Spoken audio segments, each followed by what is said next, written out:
बिस्मिल्लाहिर्रहमानिर्रहीम। कैसे हैं आप लोग? खैरियत से? अच्छा जी, क्योंकि अल्लाह के फजल और करम से माशाल्लाह AFC तो पास हो गया। और जैसे कि भी AFC जब कर लेते हैं ना सीनियर, तो कहते हैं कि भाई AFC तो कुछ भी नहीं था, ठीक है, बस ये कर लो ये कर लो, बस AFC तो एम ही हो जाता है। लेकिन जब AFC स्टार्ट करें ना और दरमियान में ज़रा पहुँचे तो लग पता जाता है कि AFC में भी अच्छी खासी मेहनत होती है। ऐसे नहीं है कि विदाउट एनी मेहनत ड्यू एफर्ट और आप AFC भी क्लियर कर पाएँ। तो भाई AFC तो क्लियर हो गया। अब कैफ का थोड़ा सा सिनेरियो थोड़ा सा डिफरेंट है क्योंकि AFC में तो हमारे पास MCQs पेपर आते हैं और उन MCQs पेपर में तो सम टाइम हो सकता है कि हमारे करीब करीब आंसर आ जाए, हम करीब की इवैल्यूएट कर लें, यानी कि सब्जेक्टिव अप्रोच नहीं होती। हमें चारों ऑप्शन में से किसी एक ऑप्शन को पिक करना है। अगर हमारी तैयारी अच्छी है तो इंशाल्लाह ताला एरर के चांसेस और क्वेश्चन के रॉन्ग होने के चांसेस बहुत मिनिमल होते हैं। तो कैफ में ऐसा नहीं होगा। कैफ में क्योंकि सब्जेक्टिव पेपर है, आपको खुद लिखना पड़ेगा। एग्जामिनर यहाँ पर बहुत सी चीज़ें टेस्ट कर रहा होता है। एग्जामिनर ने कॉन्सेप्ट भी चेक करने होते हैं, आपको लैंग्वेज भी चेक करनी होती है, आप किस क्वेश्चन को किस लेवल तक अंडरस्टैंड कर रहे हो और आंसर क्या कर रहे हो, एग्जामिनर ने ये भी चेक करना होता है। तो इस वजह से जो कैफ की जो पासिंग रेशियो है वो थोड़ी कम है एज़ कम्पेयर टू AFC। और अगर मैं थोड़ी सी पास हिस्ट्री की बात करूँ तो प्रीवियस कुछ ईयर्स में जो सबसे सेकंड लोएस्ट रिजल्ट आ रहा है हमारे कैफ का वो इकोनॉमिक्स का आ रहा है। हालांकि बच्चे कहते हैं यार इकोनॉमिक्स तो आसान सब्जेक्ट है, मतलब इतना आसान सब्जेक्ट है, बच्चे उसको इतना ही आसान ले लेते हैं कि बच्चे पास ही नहीं हो रहे होते। तो बिल्कुल इसमें कोई डाउट नहीं है, economics is a easier subject in the Kaif level. लेकिन मसला ईजीनेस का नहीं है, मसला ये पेपर पास हो रहा है नहीं हो रहा, ठीक है। ऐसे भी कुछ स्टूडेंट मिलेंगे जिनके सारे के सारे कैफ के पेपर पास हैं लेकिन इकोनॉमिक्स का पेपर स्टिल रहता है क्योंकि उन्होंने बहुत ही उसको इजी ले लिया। आपको पता है जब भी एक भी पेपर आ जाए हमारा कैफ कंप्लीट नहीं हो सकता। तो क्योंकि इकोनॉमिक्स आसान है और ये वाकई में आसान है, बिल्कुल मुश्किल नहीं। इंशाल्लाह देखिएगा आप with the passage of time जब साथ से चलेंगे तो आपको रियलाइज होगा यार economics is not a such difficult subject, ठीक है। और इसको पास करना इंतहाई आसान, इंतहाई आसान। देखें दो तरह के काम होते हैं, एक तो या तो हम हार्ड वर्क करेंगे, बहुत ज़्यादा काम करेंगे, एक हम स्मार्ट वर्क करेंगे। तो कामयाब आजकल के दौर में, क्योंकि आपको पता है कि रैपिडली वर्ल्ड चेंज हो रहा है, टेक्नोलॉजी रैपिडली चेंज हो रही है, तो आजकल के दौर में वही कामयाब है जो स्मार्ट वर्क करेगा, जो अपने वर्क को मैनेज करेगा, अपनी एफर्ट को मैनेज करेगा, ठीक है जी, ताकि हम इस जगह भी एफर्ट लगा सकें। अगर हम कोई और काम कर रहे हैं, कोई और सब्जेक्ट पढ़ रहे हैं, हम उस जगह भी एफर्ट अपनी पुट कर सकें, हमारी इनपुट डिवाइड हो जाए। तो इसके लिए करना क्या है, कोई एक्स्ट्रा मेहनत करने की जरूरत नहीं है, बस जितना रोज का काम दे दिया जाए it's more than enough. You have to done your daily work. अगर आपने रोजाना का काम रोजाना कर लिया, इंशाल्लाह अल्लाह ने चाहा तो कैफ में एक अटेम्प्ट भी नहीं लगनी आपकी, ठीक है। तो आप सब ने इस चीज़ का सबसे पहले तो ख्याल रखना है कि आपने कंसिस्टेंसी को मेंटेन रखना है। If you maintain your consistency इंशाल्लाह you will achieve your goal within your due time. बिल्कुल वक्त नहीं लगने वाला आपको। वक्त उनको लगता है जो इरादे नहीं रखते, जिनके पास कोई प्लान नहीं होता, जो रैंडम बेसिस पर स्टडी कर रहे होते हैं। आज पढ़ लिया, अगले 2 दिन छुट्टी कर ली, अगले 2 दिन पढ़ा ही ना हमने। अगर आप डेली का काम डेली करते रहेंगे, कोई सीए मुश्किल नहीं। सीए ना ही इंटेलिजेंस मांगता है कि भाई नहीं है जो बच्चा बहुत इंटेलिजेंट होगा वही सीए करेगा, ऐसा नहीं है। सी में 2 चीज़ चाहिए, एक you should be responsible your self, आपको अपने आप में रिस्पॉन्सिबल होना पड़ेगा। आपको पता होना चाहिए मैं सीए कर रहा हूं तो मेरी सीए करने में क्या जिम्मेदारी है, आपको इसका चीज़ का पता होना चाहिए। सबसे पहले रिस्पॉन्सिबिलिटी, आपने रिस्पॉन्सिबल बनना है। दूसरा कंसिस्टेंसी, अपने अपने वक्त में लेक्चर्स को लेने में, लेक्चर को समझने में और घर जाकर लेक्चर को रिवाइज करने में कंसिस्टेंसी शो करनी है। ऐसा नहीं है 2 दिन आगे 1 दिन छुट्टी कर ली, तो जिस दिन छुट्टी की होगी चेन ब्रेक हो जाएगी। जब चेन ब्रेक हो जाएगी तो होगा क्या, कॉन्सेप्ट लूज होना शुरू हो जाएंगे। जब कॉन्सेप्ट लूज होना शुरू होंगे तो होगा क्या, आपका अपने ही सब्जेक्ट से इंटरेस्ट जो है वो बिल्कुल पुल अप होता रहेगा, ठीक है। आप बिल्कुल उससे हटते रहेंगे, हटते रहेंगे, हटते रहेंगे, और एट द एंड होगा क्या, आप ये कहेंगे यार ये तो सब्जेक्ट मुझे आता ही नहीं है यार, ये तो सब्जेक्ट ही बड़ा मुश्किल है, ठीक है। जब हम देखें मैं अक्सर स्टूडेंट से कहा करता हूँ, कोई भी चीज़ मुश्किल नहीं है और कोई भी चीज़ आसान भी नहीं है। हाँ, कोई चीज़ मुश्किल भी नहीं है, कोई चीज़ आसान भी नहीं है। चीज़ों को मुश्किल बनाना, चीज़ों को आसान बनाना इंसान के अपने इख्तियार में होता है। ठीक है, एक काम कर रहे हैं, उसको रेगुलरिटी के साथ करते चले जाएं, रिपीटेडली करते चले जाएं, चीज़ें आसान बन जाएंगी। जैसे कि हमने AFC के एग्जाम्पल ले लेते हैं। शुरू में जब थे तो थोड़ा सा AFC मुश्किल लग रहा था, यार ये बड़ा मुश्किल है, ये बड़ा मतलब इसमें भी इतनी मेहनत करनी पड़ रही है, मतलब तो अभी फर्स्ट लेवल है। लेकिन अब जब आप मेहनत कर चुके ना, अब ज़रा पीछे मुड़ के देखें, यार ये तो इतना आसान है, इसमें तो कुछ खास इतना नहीं था। क्यों? आप इतनी मेहनत कर चुके, वो चीज़ आपके लिए आसान बन गई है। ऐसे ही है ना? और अब आप कैफ में आए हैं तो आपको लग रहा होगा यार पता नहीं कैफ कैसा है, अभी आपने मेहनत नहीं की। अगर आपने इसमें मेहनत स्टार्ट कर दी और इसको भी रेगुलरिटी के साथ पढ़ना शुरू कर दिया तो ये भी AFC की तरह ही आसान आपके लिए हो जाएगा। ठीक है, तो कोई चीज़ें खास मुश्किल नहीं होती, बस ये हमारी प्रैक्टिस, लेवल ऑफ प्रैक्टिस के ऊपर डिपेंड करता है। तो प्रैक्टिस के ऊपर मैं आपको एक एग्जांपल सुनाता हूं। एक आर्टिस्ट था, उसका नाम था पैब्लो पिकासो। तो एक बार वो जा रहा था, कहीं से गुजर रहा था, तो उसको एक लेडी मिली। तो उस लेडी ने कहा, आर यू पैब्लो पिकासो? उसने कहा, यस आई एम। उस लेडी ने कहा, can you draw something for me? उसने कहा, व्हाई नॉट श्योर। उस लेडी ने पैब्लो पिकासो को एक पेपर दिया और एक लेड पेंसिल दी।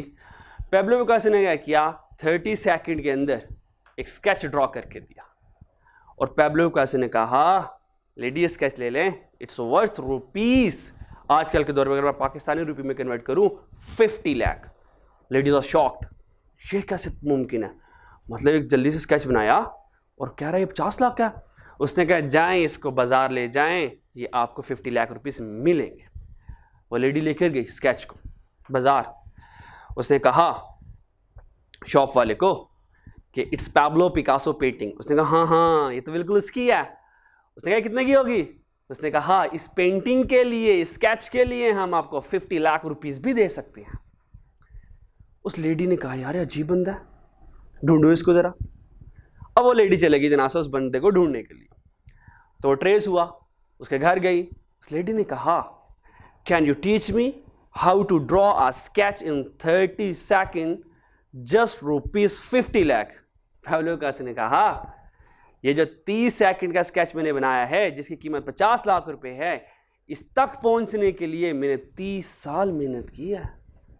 मेरी 30 साल की मेहनत लगी है, तो आज मैं इस मुकाम पर पहुंचा हूं।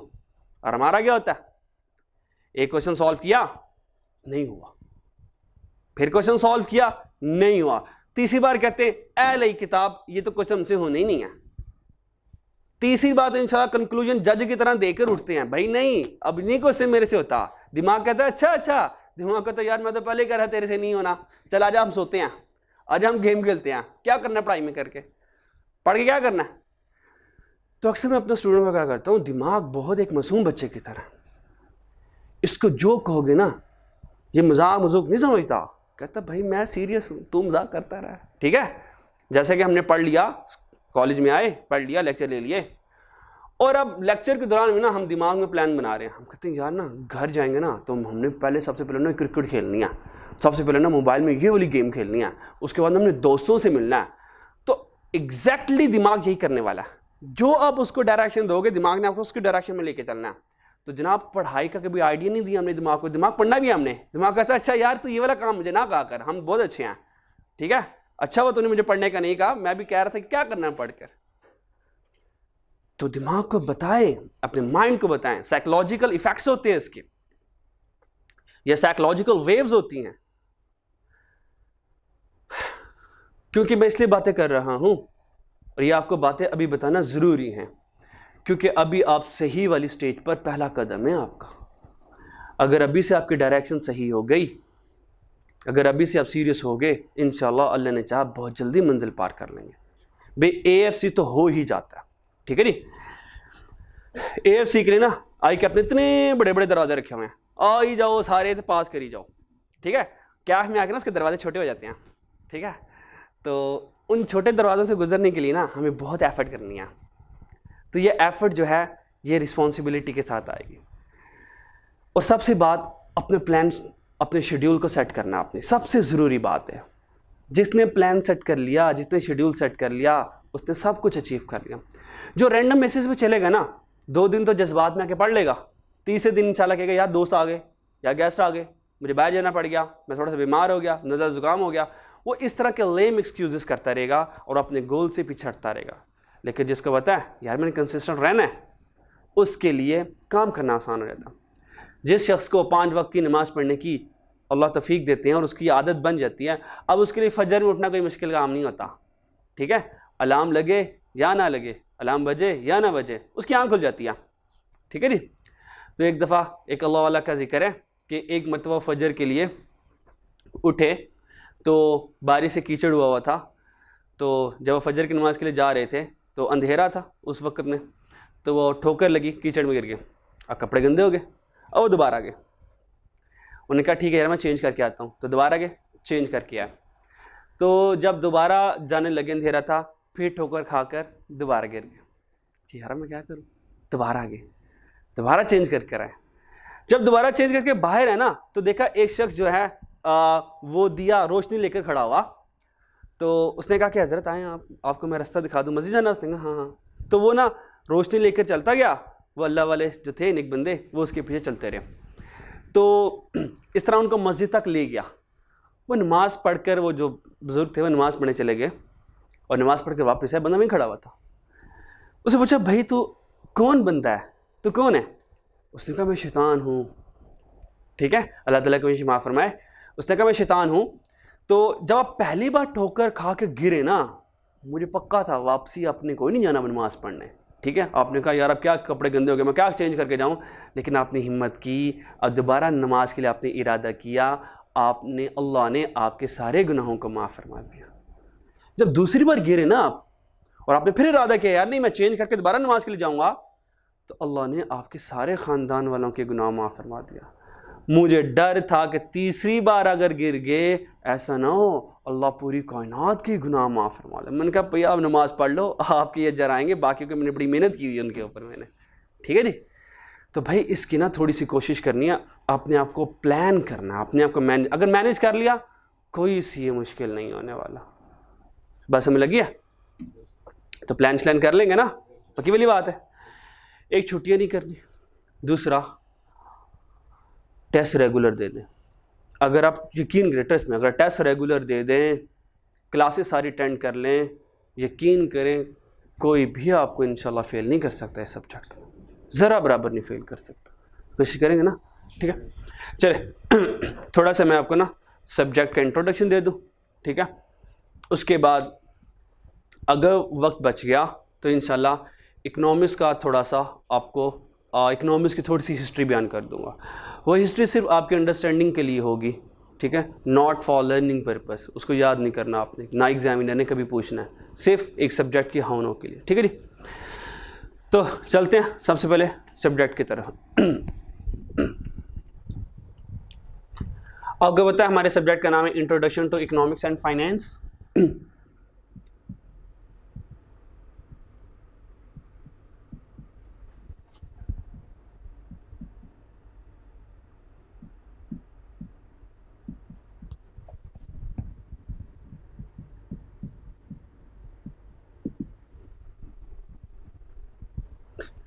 ये हमारा सब्जेक्ट का नाम है। आपको पता है कि हमारे पास जो टोटल मार्क्स होंगे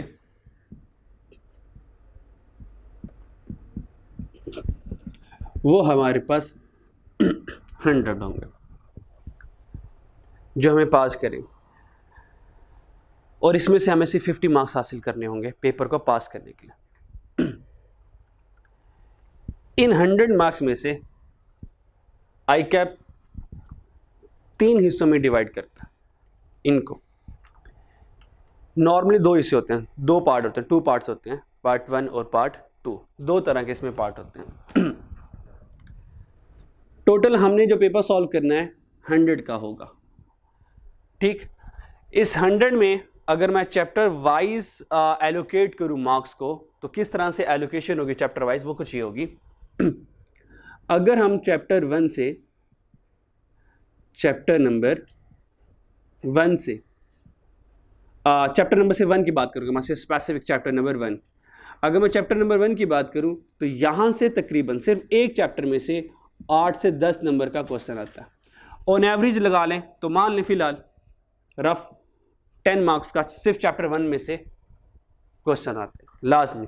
अगर 10 का नहीं आएगा 8 का तो मस्ट आएगा, लाजमी आता है।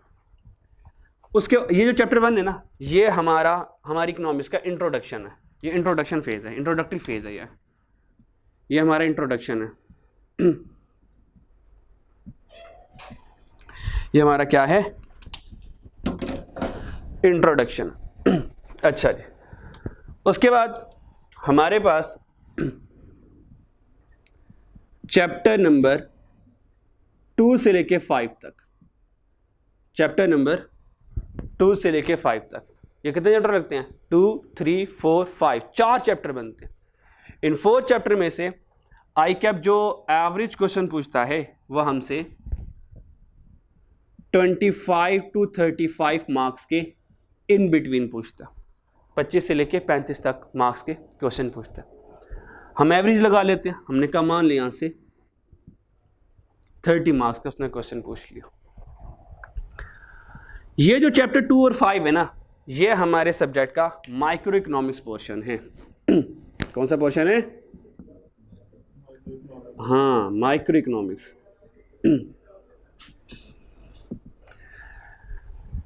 उसके बाद हमारे पास नेक्स्ट चैप्टर 6 to 10, ये जो चैप्टर 6 to 10 है ये हमारे पास मैक्रो इकोनॉमिक्स का पोर्शन है।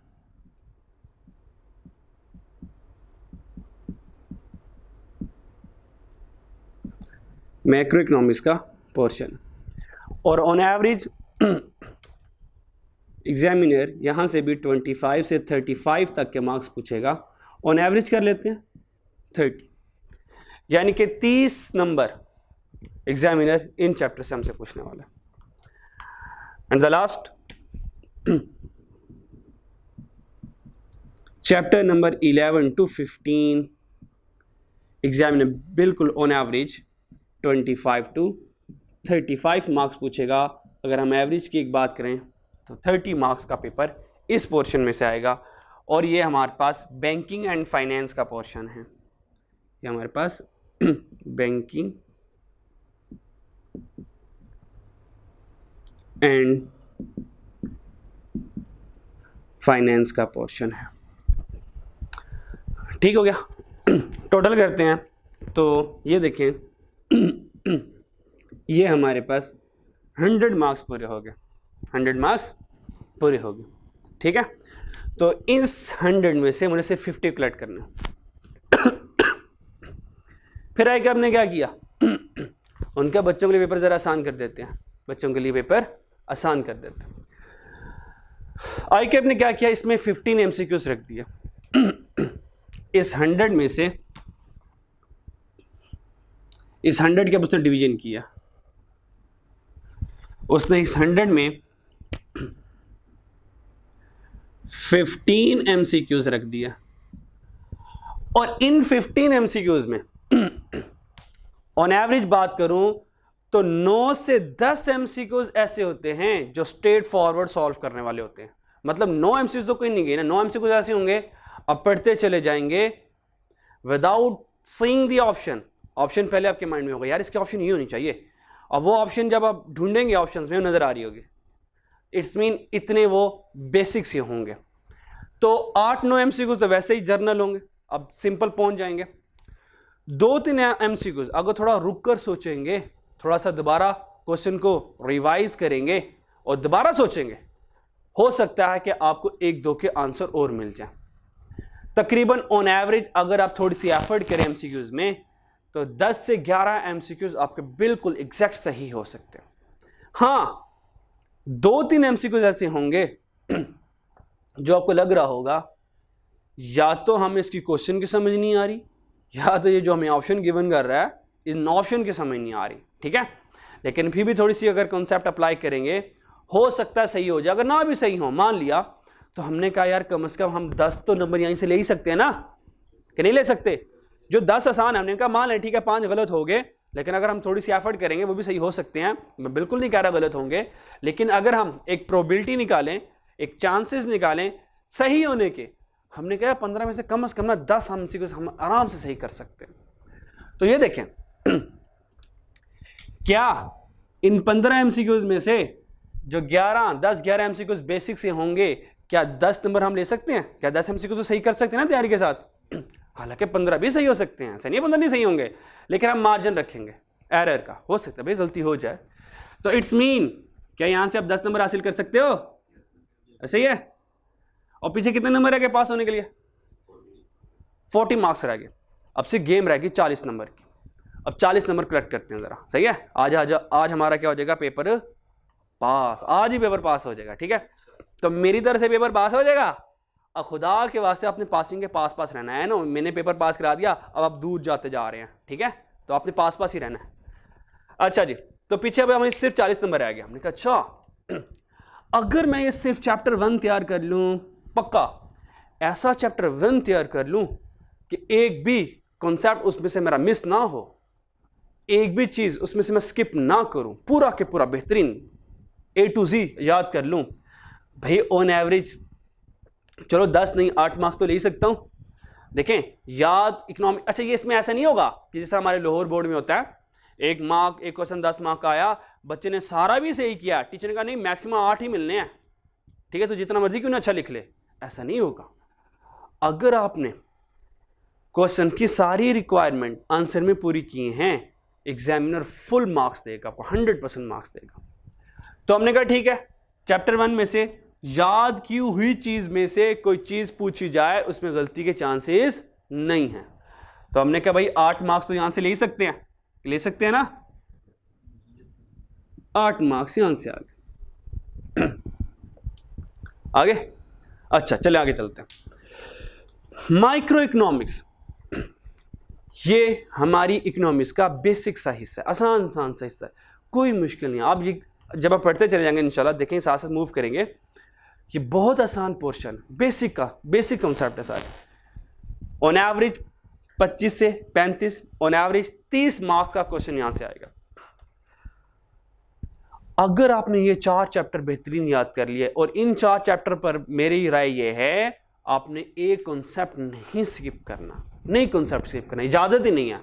अगर आप चाहेंगे तो मेरी तरफ से इजाजत नहीं मिलनी है आपको, और ना ही मैंने आपको इजाजत देनी है कि कंसेप्ट आप स्किप करेंगे यहां से, सही है। ये 4 चैप्टर बेहतरीन तरीके के मुझे चाहिए आपके, मतलब कंक्रीट सब्जेक्ट, कंक्रीट टॉपिक हो पूरे के पूरे। मतलब मैं जो भी कुछ पूछूं, जो कंसेप्ट मैं आपसे पूछूं, you have to answer all the question, इस तरह का आपने तैयार करना है, ठीक है जी। तो अब 30 नंबर हासिल कर सकते हैं। हमने कहा नहीं ह्यूमन है, थोड़ी सी बंदा भूल ही जाता है, सही है, कंप्यूटर थोड़ी है कि सारी चीज़ याद रहेंगी। लेकिन जब याद की हुई चीज़ें पूछी जाएं तो गलती के चांसेस नहीं होते, लेकिन हम फिर भी कहते नहीं, थोड़ा सा लीलियंट होते हैं।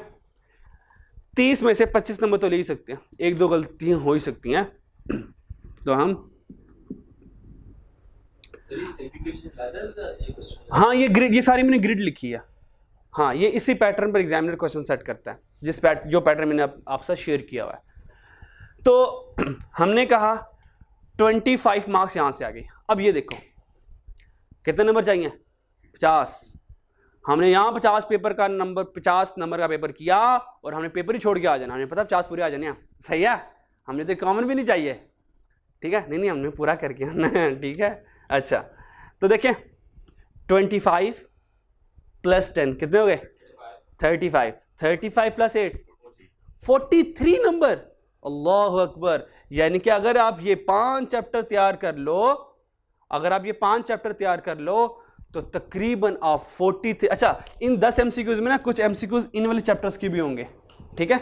अगर मैं थोड़ा सा उनको बहुत ही रैशनल होकर उनको बाहर के मुल्क निकालूं, तो जो पहले 5 चैप्टर के जो एमसीक्यूज होंगे ना, वो तकरीबन आपको वो 6-7 पूछेगा। यानी कि 7 एमसीक्यूज जो होंगे वो चैप्टर 1 to 5 से रिलेट करेंगे, बाकी ऑनवर्ड आगे करेंगे, ठीक है, 7 मार्क्स के। तो हम 7 को शामिल करते हैं। 25 प्लस 8 33 प्लस 7 40। अगर आप ये सिर्फ पहले पांच चैप्टर तैयार कर लो तो आप 40 मार्क्स तक इजीली पहुंच सकते हो। कहां तक पहुंच सकते हो? सिर्फ 5 चैप्टर। भाई सीए करने आए कि बीए करने आए हो? मतलब सीए वाला कहेगा यार 5 चैप्टर तो इज नथिंग, ठीक है, इतनी तो मेहनत बीए वाला कर लेता है, सही है। तो अगर आप ये 5 चैप्टर तैयार कर लो तो 40 मार्क्स तक इजीली पहुंच सकते हो। पीछे कितने रह गए? 10 रह गए। अच्छा भाई, क्या अब हम इतने ही नालायक हैं कि इन 60 नंबर में से 10 नंबर नहीं आ सकते? सोचो, क्या इतने ही गे गुजरे हैं कि इन 60 नंबरों में से 10 नंबर नहीं ले सकते? क्या मुश्किल है? क्या 60 नंबरों में से 60 out of 60 to get 10 marks is it difficult? क्या मुश्किल है? तो बहुत आसान नहीं हो गया? एग्जामिनर ने कहा बस भाई रिमेनिंग 60 मार्क्स बचते हैं, सिर्फ तुम 10 नंबर और ले लो और तुम्हारे 50 नंबर पूरे हो गए, पेपर पास। एग्जामिनर ने कहा रुको, ठहर जाओ, तुम्हें लग रहा होगा 10 नंबर मुश्किल है तुम्हारे लिए, आओ आसान करें। जब एग्जामिनर इस वाले एरिया में आया, यानी कि चैप्टर 6 टू ऑनवर्ड आया, एग्जामिनर ने कहा आपको मैं ना यहां पर 2 क्वेश्चंस की चॉइस भी दे देता हूं, चॉइस ऑफ 2 क्वेश्चंस। हमने कहा यार ये तो याशी हो गई। एग्जामिनर ने कहा हो सकता है कि आपको एक आधा क्वेश्चन आए, तो जिस 60 में से आपने 10 नंबर लेने हैं उसमें 2 क्वेश्चन की चॉइस भी दे दी, मर्जी है। भाई चॉइस के होते हुए क्या फिर भी हम 10 नंबर नहीं ले सकते? मान लें हम कहते हैं यार हम इस वाले चैप्टर्स तक भी नहीं पहुंचे, हमने इसके बाद ये वाले चैप्टर कर लिए, मैक्रो इकोनॉमिक्स में 30 नंबर का पेपर आना है और उस 30 नंबर के पेपर में से भी हमें एक क्वेश्चन की चॉइस होगी। क्या 30 नंबर में से 10 नंबर नहीं आ सकते? तो देखो, अगर आप इसके बाद में इंशाल्लाह आपको बताऊंगा कि किन सब्जेक्ट की चैप्टर की वेटेज बहुत ज्यादा, लेकिन याद रखना ये बात असूल बना लें, कैट में कभी भी नजूमियों के पीछे नहीं चलना, ठीक है? नजूमी मरवा दिया करते हैं, सही है? हमेशा अपनी मेहनत के ऊपर भरोसा करें, जो टीचर कह दे उसको फॉलो करें, कोई सब्जेक्ट नहीं मुश्किल। अब मुझे ये बताएं, क्या ये सब्जेक्ट पास करना मुश्किल है? कितना आसान नहीं है कि मुश्किल है? मतलब पहले 5 चैप्टर तैयार कर लो, 40 नंबर तक पहुंच जाओगे। उसके बाद अच्छा, इसका मतलब हम सारे तैयार नहीं करें, हमने तो 15 तक तैयार करने हैं। उसके बाद 60 नंबर में से 10 नंबर लेना मुश्किल है, और चॉइस ऑफ 2 क्वेश्चन भी है, यानी कि हमें जो पेपर आएगा एग्जाम में वो 100 मार्क्स का नहीं आएगा, वो हमें 120 मार्क्स का आएगा, क्योंकि इसमें से 2 क्वेश्चन की चॉइस होगी, तो जो टोटल पेपर हमें एग्जाम में आएगा वो 120 मार्क्स का आएगा, और 120 मार्क्स में से हमें सिर्फ 50 मार्क्स लेने हैं। तो बताएं इकोनॉमिक्स मुश्किल है? मेरे ख्याल में पास करना बहुत मुश्किल है, इसको बहुत मुश्किल पास करना, मुश्किल है पास करना, कितना आसान है पास करना। फिर शुरू में मैंने कहा था फिर क्यों उसका सेकंड लोएस्ट रिजल्ट आता है? फिर अगर आप इसकी हालत देखो पेपर की, यार ये इट्स नथिंग। मतलब 5 चैप्टर तैयार किए, यहां से 1 2 3 और चैप्टर तैयार किए, तो 5 चैप्टर ही मुझे पासिंग तक ले जाता है। अगर आप पहले 5 चैप्टर बेहतरीन तैयार कर लूँ, 40 नंबर तो वहां ले लिए, 10 नंबर रह जाते हैं, मेरा तो वैसे कॉन्फिडेंस लेवल अप हो जाता है, यार 10 नंबर रह गए, ये तो एम ही ले लेने मैंने, सही है? ये तो एक क्वेश्चन से मैंने 10 के 10 पूरे फड़का देने हैं। तो फिर क्यों बच्चे फेल होते हैं? सोच आता है ना कि why student fail, why student fail, ये आता है ना वाई स्टूडेंट फेल। जब इतना आसान पेपर है और अभी हमने देखा भी कि उसको मैनेज किया जाए थोड़ा सा, तो बिल्कुल वो डिफिकल्ट नहीं है, फिर क्यों बच्चे फेल होते हैं? हाँ, वो रीज़न बताता हूँ बच्चे क्यों फेल होते हैं। बच्चों को पता होता है किसी हद तक कि यार इकोनॉमिक्स आसान है, उन्होंने साथ इंट्रो भी उठाई होती है, साथ लॉ भी उठाया होता है, सारा फोकस होता है इंट्रो, क्योंकि न्यूमेरिकल सब्जेक्ट करना बच्चों के लिए इंटरेस्टिंग होता है as compare to theoretical subject. Theory थोड़ी सी बोरिंग होती है, लेकिन इंशाल्लाह हम आपको बोर नहीं होने देंगे, ज़रा बराबर बोर नहीं होने देंगे इंशाल्लाह। आपका दिल कर रहा होगा हम बोर हो जाएं, पर फिर भी नहीं होंगे आप, ठीक है जी। याद करने में ना थ्योरी बोर होती है, न्यूमेरिकल सब्जेक्ट में बच्चे का इंटरेस्ट बन रहा होता है। अब बच्चा घर गया, जनाब अकाउंटिंग को लेके बैठ गया। अच्छा, इसका मतलब ये नहीं है कि अकाउंटिंग को इग्नोर करें, बिल्कुल अकाउंटिंग को साथ लेके चलें, वो क्या आपका पार्ट है, लेकिन इतना ना साथ लेके चलें कि बाकी जनाब महरूम हो जाएं। बच्चा क्या कहता है, इकोनॉमिक्स कोई नहीं कल कर लेंगे, आसान ही है, क्या करना आज लेक्चर लेकर, पता टीचर ने अगला ये सफ़ा पढ़ाना है, खुद से पढ़ लेंगे, छुट्टी मारते हैं, घूमने फिरने चलते हैं, घर गए फिर अकाउंटिंग, या दूसरे दर्जे में लॉ आ जाता है। लॉ थोड़ा मुश्किल है, थोड़ा सा टफ है, लेंथ है थोड़ा सा तो उसके बाद बच्चा लॉ को लेके बैठ जाता है। वो इकोनॉमिक्स आते आते तक ना नींद आ जाती है अल्हम्दुलिल्लाह, ठीक है। जब इकोनॉमिक्स की बारी आती है बंदा किताब खोलता है, ओ यार वो इतना टाइम हो गया, चल इकोनॉमिक्स कल करेंगे। इस महरूमी की वजह से जब एग्जाम करीब आते हैं फिर हो जाते, ओ यार मैं तो 3 सब्जेक्ट ही पढ़ रहा था क्या। अब वो बेचारे की दौड़े लग रही होती हैं, वो बेचारे की दौड़े लग रही, फिर वो टीचर से रब्ता करो, सर प्लीज़ वो चैप्टर्स बता दें, अगर हम वही कर लें तो पास हो जाएं। सर प्लीज़, अगर कुछ अरसे बाद फिर उनके वैसे आते हैं, सर अब इंपॉर्टेंट क्वेश्चन ही बता दें कि अगर हम वो कर लें तो पास हो जाएं। तो हालत यहाँ तक पहुँच जाती है। कसूर सब्जेक्ट का नहीं था, कसूर हमारा ही था, हम नहीं मैनेज कर पाए अपने आप को। मैं अक्सर स्टूडेंट से क्या करता हूँ, सीए का बर्डन ये आपको खुद ऑन करना है, सीए का बर्डन आपको उठाना है। ये तो एएफसी से ये नारे लगाते आ रहे हैं बच्चों के साथ, ऐसा नहीं होने वाला। अब घर जाएंगे, आपके माँ की, ओ मेरा बेटा कैफ के 3 सब्जेक्ट पढ़ कर आया, इंट्रो इको लॉ, बहुत थक गया होना है। ऐसा कर बच्चे, तू आराम कर, इकोनॉमिक्स का ये जो चैप्टर है ना, इकोनॉमिक्स तेरी अम्मा को बेहतरीन इकोनॉमिक्स आती है, तो मैं इकोनॉमिक्स में याद कर लेती हूँ, तू आराम कर ले मेरा बेटा। ऐसा होगा?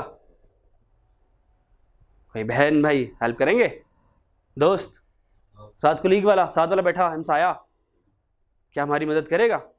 क्या शेयरिंग बेसिस पर क्यों ना पढ़ लें, हम खाना शेयरिंग बेसिस पर कर लेते हैं, चल शेयरिंग बेसिस पढ़ लेते हैं, आधी किताब तू याद कर लेती, मैं कर लेता हूँ। ऐसा होगा? नहीं भाई, नहीं होगा। ये पूरी किताब हमें याद करनी है, ये पूरा बर्डन हमें खुद ओन करना है। या तो आज अपने लिए ईज क्रिएट कर लें, फ्यूचर डिफिकल्ट हो जाएगा, या आज थोड़ा सा डिफिकल्टी को ऑप्ट कर लें, थोड़ा सा मेहनत कर लें, इंशाअल्लाह अल्लाह ने चाहा फ्यूचर ईज में आ जाएगा। तो अक्लमंद वही हैं जो फ्यूचर की परवाह करें, आज तो गुजर ही जाना है, ठीक है जी, तो इसकी परवाह करेंगे ना, ठीक है। तो बिल्कुल सब्जेक्ट हमारा मुश्किल नहीं है, ठीक है, आपने बेहतरीन तरीके से इसको लेके चलना है।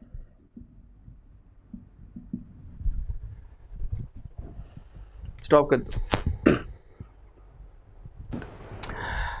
अच्छा जी, क्योंकि जैसे कि हम इकोनॉमिक्स का सब्जेक्ट पढ़ने जा रहे हैं, तो कम से कम हमने अपने सब्जेक्ट के बारे में कम से कम उसकी इंट्रोडक्शन का पता हो, और सब्जेक्ट के हवाले से हम कुछ, अगर कोई हमसे पूछ सकें यार इकोनॉमिक्स है क्या, हम उनको थोड़ा सा इकोनॉमिक्स के बारे में बता सकें, यार इकोनॉमिक्स ही होती है, ठीक है। तो एमी रोब शोप ज़रा पड़ जाता, ठीक है। हाँ कहता है व्हाट इज़ इकोनॉमिक्स, इकोनॉमिक्स है क्या। अच्छा, ये व्हाट इज़ इकोनॉमिक्स है, डिफाइन इकोनॉमिक्स, इकोनॉमिक्स की डेफिनेशन ही नहीं लिख रहा अभी, व्हाट इज़ इकोनॉमिक्स, ये है क्या। इकोनॉमिक्स जो है ये वर्ड एक ग्रीक वर्ड है, और इकोनोमिया ये एक ग्रीक वर्ड है, और इकोनोमिया, इकोनोमिया बाइफरगेट हुआ है 2 लफ्ज़ों में, एक का नाम ओइकस, एक का नाम नोमस। ओइकस का मतलब होता है घर, नोमस का मतलब होता है मैनेज, दोनों के मिलाएं तो इकोनॉमिक्स का मतलब होता है अपने घर को मैनेज करना। इंडिविजुअल अपने घर को मैनेज करेगा, और सारे मिलके जो पूरी की पूरी अगर इंडिविजुअल्स को कलेक्ट करें तो पूरा मुल्क अपने आप को मैनेज कर ले, ये इकोनॉमिक्स होती है। यानी कि हर कोई इंडिविजुअल अपने घर को मैनेज कर ले। अब हम अपने घर को मैनेज कैसे करते हैं, यार हमारे पास कितने पैसे आ रहे हैं, हमने पैसों को कहाँ कहाँ खर्च करना है, हमने कहाँ से पैसे कमाने हैं, कहाँ कहाँ किस किस जगह पर पैसे खर्च करने हैं, घर को ऐसे मैनेज करते हैं ना।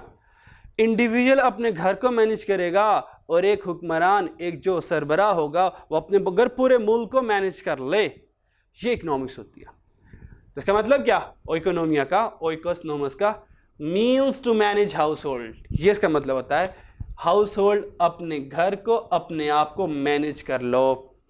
अगले लफ्ज़ मैंने खुद ही ऐड किए हैं, वो हिस्सा नहीं था, वो खुद ही मैंने ऐड किए हुए हैं। बाय यूजिंग लिमिटेड रिसोर्सेज, हमारे पर रिसोर्सेज लिमिटेड है। अल्लाह ने हमें एक ही ज़मीन दी है, अर्थ दी है, जिसके ऊपर हमने रहना है। इसके अलावा भी अल्लाह की बहुत सारी जगह हैं जहाँ पे हो सकता है मुख्तलिफ क्रिएचर रह रहे हों, उनका हमें नहीं पता, लेकिन इंसानों के लिए एक ही जगह ज़मीन। इसके अलावा मेरा नहीं ख्याल अभी तक साइंसदानों ने कोई और जगह इन्वेंट कर ली हो रहने के लिए जहाँ पर लिविंग पॉसिबल, अभी तक नहीं है। ठीक है, कोशिश कर रहे हैं कि ज़मीन छोटी पड़ रही है, बड़ी प्रॉपर्टी महंगी होती जा रही है, प्लॉट बड़े महंगे हो गए हैं, ठीक है, तो कहीं और ज़मीन ढूंढ लें तो वहाँ पे जाके रह लेते हैं, सही है, लेकिन अभी तक कोई ऐसा सीन नहीं है। ठीक है, हर एक चीज़ लिमिटेड रिसोर्सेज है, पानी लिमिटेड रिसोर्स में है, मिनरल्स लिमिटेड रिसोर्सेज में है, ज़मीन भी लिमिटेड ही है, एक ही ज़मीन है भाई, ये ख़त्म पूरी हो गई तो बस फिर अल्लाह खैर सल्ला। ठीक है जी, तो हमने लिमिटेड रिसोर्सेज का यूज़ करते हुए क्या करना है, अपने आप को मैनेज करना है, ये इकोनॉमिक्स का मतलब है, ये इसकी डेफिनेशन नहीं है। फिर फर्दर हिस्ट्री में मैं आपको लेके चलता हूँ। अब ये मैं इंशाल्लाह जब अच्छा दूसरी बात, जो हम अपना कोर्स स्टार्ट करेंगे वो चैप्टर 1 से नहीं करेंगे, हम चैप्टर 2 से करेंगे। उसकी रीज़न है, और उसकी रीज़न ये है चैप्टर 2 ज़रा आसान है। अगर हम वहाँ से स्टार्ट करें ना बेसिक से, तो आप बहुत कंफर्ट फील करें, यार कहेंगे यार इकोनॉमिक्स तो इतनी आसान है, मतलब मैं तो डेली बेसिस पे इतनी कोई इकोनॉमिक्स अप्लाई कर चुका हूँ, अगर मुझे पता होता ये इकोनॉमिक्स है मैं तो इकोनॉमिक्स पढ़ता ही ना, ये तो मुझे पहले बड़ी पता है, सही है। तो हम यहाँ से स्टार्ट करेंगे, बच्चे कहेंगे यार इकोनॉमिक्स ही ये तो हमें वैसे बड़ी आती है, और जितनी तो मुझे अच्छी आती है ना सर जी बस छोड़ दें फिर, ठीक है। तो चैप्टर 1 थोड़ा सा ना थ्योरी बेस है, वो बच्चे के लिए थोड़ा सा ना डिफ़िकल्ट हो जाता है, लेकिन जब हम चैप्टर 2 से राउंड लगाकर वापस चैप्टर 1 पर आएंगे, हम इतना कुछ पढ़ गए होंगे, चैप्टर 1 आपके लिए कुछ नहीं होगा। अभी मैं जो थोड़ी सी हिस्ट्री बयान करने वाला हूँ ये चैप्टर 1 का हिस्सा है, सुन लें। चैप्टर 1 में जब पहुँचेंगे मैं यही दोबारा आपको डिफाइन कर दूंगा, ठीक है। अच्छा, अब हमारे पास ब्रीफ हिस्ट्री ऑफ इकोनॉमिक्स है।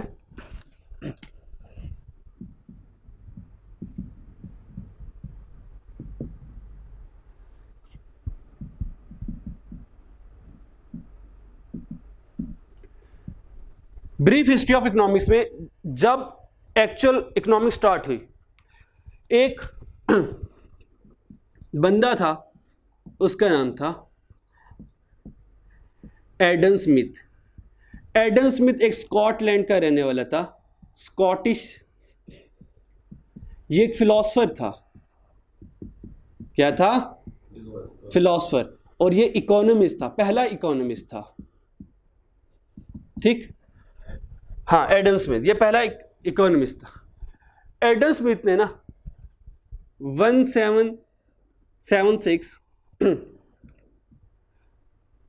1776 में एक किताब लिखी, उसका किताब का नाम था the wealth of nation. The wealth of nation. उसने पहली बार दुनिया को ये पब्लिक किया, लोगों दौलत एक इंपॉर्टेंट चीज़ है। बस अगली बात मैं लिख नहीं रहा, से बयान करता रहूँगा, सुनते रहिएगा। एडम स्मिथ ने कहा अपनी किताब वेल्थ ऑफ नेशन में कि economics is a science of wealth. लोगों अगर आपके पास दौलत होगी, अगर आप दौलत कमाओगे, आपके हालात अच्छे हो जाएंगे, आपका लिविंग स्टैंडर्ड बेहतर हो जाएगा। अगर आपको दौलत कमाने के तरीके आ गए, आपकी खुशहाली का लेवल बढ़ जाएगा, लिविंग स्टैंडर्ड बढ़ जाएगा, आपका माशरा तरक्की करने लग जाएगा, आप तरक्की करने लग जाओगे। जब उसने ये बात कही ना अपनी किताबों में, तब वहां पर चर्च का दौर था। तो चर्च के पादरी ने कहा यार ये कैसे एक बंदे अजीबो गरीब सी बातें कर रहा है, दौलत की बातें कर रहा है। अगर लोग दौलत कमाने के पीछे लगे, वो एक दूसरे का ख्याल नहीं करेंगे, वो तो सिर्फ दौलत की परवाह करेंगे। तो पादरियों ने कहा कि ये एक शैतानी इल्म लेकर आया है कि जो लोगों को गुमराह कर रहा है, दौलत के पीछे लगा रहा है। तो जब एडम स्मिथ ने अपनी किताब लिखी तो अच्छा खासा इसके ऊपर क्रिटिसाइज हुआ, ये तो शैतानी इल्म लेकर आया, ठीक है, लोगों को दौलत की तरफ लगा रहा है। ये जो एज था एडम स्मिथ का, ये हमारी इकोनॉमिक्स में कहलाता है क्लासिकल एज ऑफ इकोनॉमिक्स।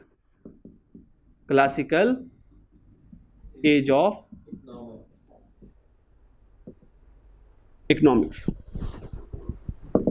ठीक है, बस मैं अपनी बात को बहुत ही कंसाइज कर रहा हूं। ठीक है, उसके बाद सेकंड दौर आता है। जो सेकंड फेज आता है वो हमारे पास आता है सेकंड इकोनॉमिस्ट का। अच्छा, इसके बाद भी इकोनॉमिस्ट आए, ये नहीं कि नहीं आए, इसके बाद भी इकोनॉमिस्ट आते रहे हैं, लेकिन जो सेकंड फेज इकोनॉमिक्स का स्टार्ट होता है वो होता है एल्फ्रेड मार्शल से। एल्फ्रेड मार्शल एक इकोनॉमिस्ट था, उसने एडम स्मिथ की डेफिनेशन को थोड़ा सा रिवाइव किया। उसने कहा नहीं, economics is a science of wealth नहीं, बल्कि economics is a science of human welfare. भाई हमने हर वो काम करना है जिससे इंसानियत को फायदा हो, फिर ही तो फायदा है इकोनॉमी का। तो एल्फ्रेड मार्शल ने कहा कि हम ह्यूमन वेलफेयर के ऊपर चलेंगे। ये जो एल्फ्रेड मार्शल वाला हमारा फेज है, ये कहलाता है new classical phase, new classical as of economics. Alfred Marshall के बाद एक तीसरे हजरत आए, उनका नाम था प्रोफेसर रॉबिन्स। रॉबिन ने कहा, जो कि रियल अभी तक उसकी डेफिनेशन चल रही है, अभी तक उसी के स्कूल ऑफ थॉट के ऊपर चल रहे हैं, कि economics is a science of scarcity, यानी कि हमारे पास लिमिटेड रिसोर्सेज है, मल्टीपल वांट्स है। जो रॉबिन का फेज है ये हमारा कहलाता है मॉडर्न एज ऑफ इकोनॉमिक्स। तो ये हमारे पास इकोनॉमिक्स के 3 डिफरेंट फेजेस हैं। ठीक है, हमने कहानी स्टार्ट की यहाँ से। कल का लेक्चर जो मैं दूंगा शुरू में 15-20 मिनट, मैं इससे और पीछे ले जाऊंगा, इससे पिछले ज़मानों में ले जाऊंगा। हमें लगे कि हम झिंगा लाला वाला फेज़ में आ गए हैं।